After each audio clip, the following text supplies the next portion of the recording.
নমস্কার, ঘরকন্যা ডায়েরির আরেকটি নতুন পর্বে সকলকে স্বাগত জানাচ্ছি। আজকে আমি দুপুরে রান্না করার জন্য নিয়েছি এখানে ভেন্ডিটাকে আমি লবণ আর হলুদ মাখিয়ে তেলে ভেজে নিলাম। ভেন্ডিটা তুলে নিচ্ছি।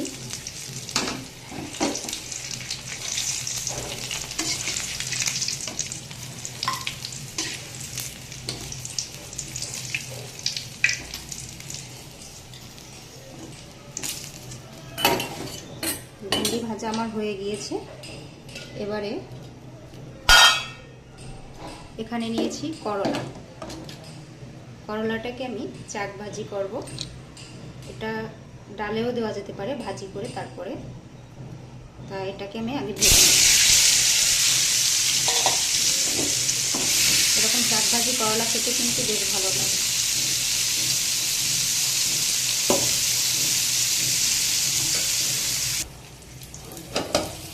দেখুন, করলাটা আমি ঢেকে দিয়েছিলাম, কত সুন্দর সিদ্ধ হয়ে গিয়েছে এবং ভাজিটাও হচ্ছে বেশ ভালোভাবে। আর এইদিকে আর একটা কড়াই আমি তেল চাপিয়ে দিয়েছি। এখানে জিরে ফোড়ন দিয়ে নিচ্ছি। যারা খুব কম মশলা কম ঝাল জাতীয় খাবার খেতে চান, যাদের ঝাল খেতে সমস্যা, কম মশলা দিয়ে যাদের খেতে ভালো লাগে, তাদের এইরকম রান্না ভালো লাগবে। আর এখানে হচ্ছে গাটি কচু আর কাঁঠালের বিচি নিয়েছি, সাথে একটু লবণ হলুদ দিয়ে নিয়েছি, জিরে ফোড়ন দিয়ে শুধু এটার তরকারি করবো। অনেকেই আছেন মশলা জাতীয় খাবার মশলা দিয়ে রান্না করে সেটা খেতে পারেন না। এরকম কম মশলা দিয়ে রান্না করে খেলেও কিন্তু ভালো লাগে।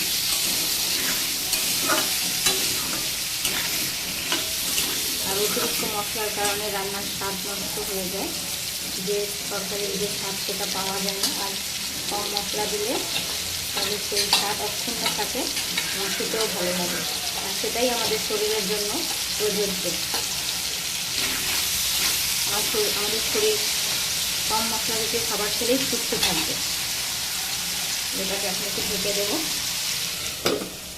এটাকে বেশ ভালো করে ভেজে নেব। আর এদিকে আমার করলাটা কিন্তু ভাজা হয়ে গিয়েছে, উল্টে দেবো। এক পাশ ভাজা হয়েছে, আর এক পাশ আবার উল্টে দিয়ে ভাজতে হবে।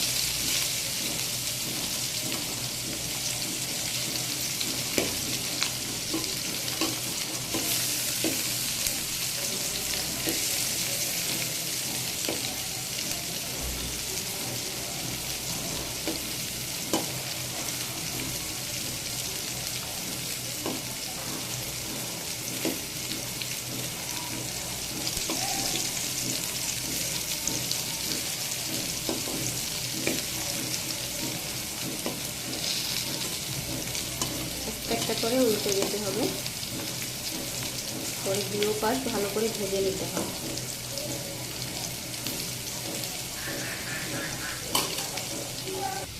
দেখুন, আমার করলা ভাজি এবং ভেন্ডি ভাজি হয়ে গিয়েছে, আমি তুলে নিয়েছি।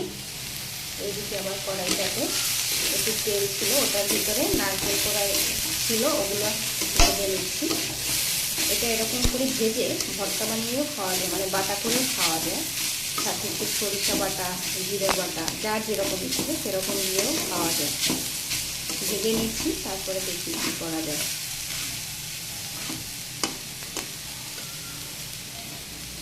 আর এইদিকে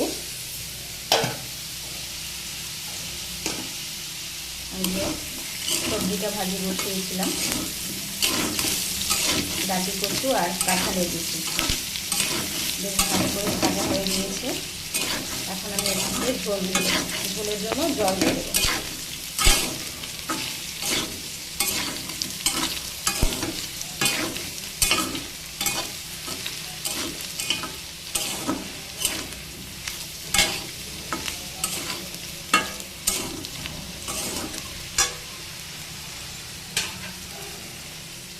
দেখুন, এবার এটাতে জল দিয়ে দিচ্ছি।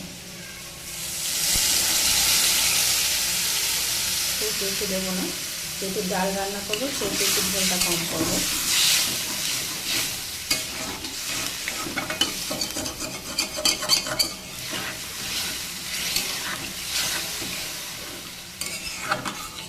গাটি কচু দিয়ে এভাবে পাতলা ঝোল করে খেলে কিন্তু ভালো লাগে, কম মশলা দিয়ে, তাহলে গাটি কচুর যে আসল স্বাদ সেটা পাওয়া যায়।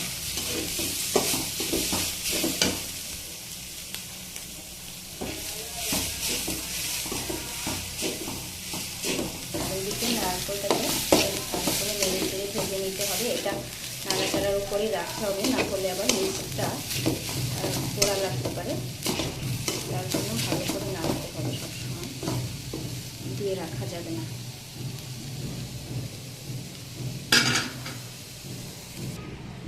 দেখুন নারকেলটাকে কিন্তু আমি ভেজে তুলে নিয়েছি। আর এদিকে আবার মুসুরির ডাল বসিয়ে দিয়েছি রান্না করার জন্য, ওই কড়াইটাতেই সিদ্ধ বসিয়ে দিয়েছি।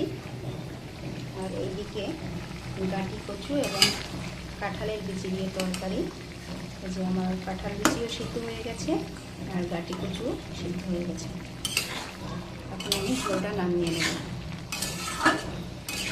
কাদের কাদের এরকম নিরামিষ ঝোল এবং খুব কম মশলা দিয়ে খেতে ভালো লাগে অবশ্যই কমেন্ট করে জানাবেন।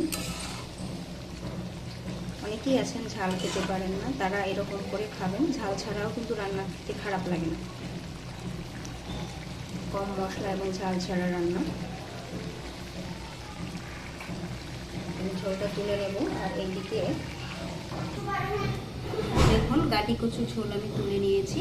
আর এইদিকে আমার ভাত লোক এসেছিলো পরে আমি তুলে রেখেছিলাম।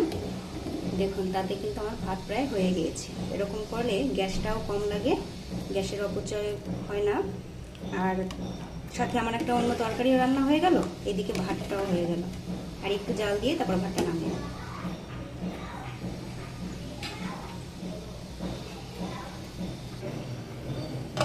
আর এদিকে দেখুন মুসুরির ডালটা কিন্তু বেশ খানিকটা সময় ভিজিয়ে রেখেছিলাম, তার জন্য ডালটা তাড়াতাড়ি সিদ্ধ হয়ে গিয়েছে।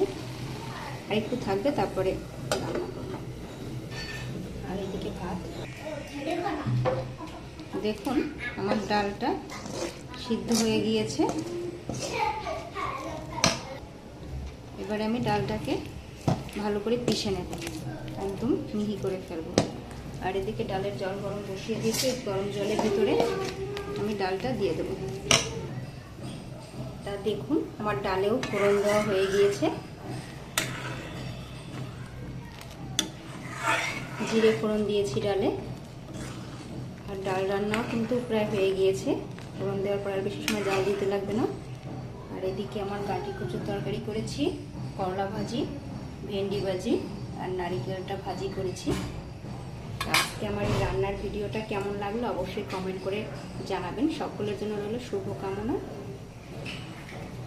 আর আমার রান্নাগুলো ভালো লাগলে অবশ্যই চ্যানেল লাইক সাবস্ক্রাইব করে দিবেন। পরবর্তী ভিডিও দেখার জন্য সাবস্ক্রাইব করবেন। ঠিক আছে, আজকে এই পর্যন্তই। সকলে ভালো থাকবেন, শুভকামনা সকলের জন্য।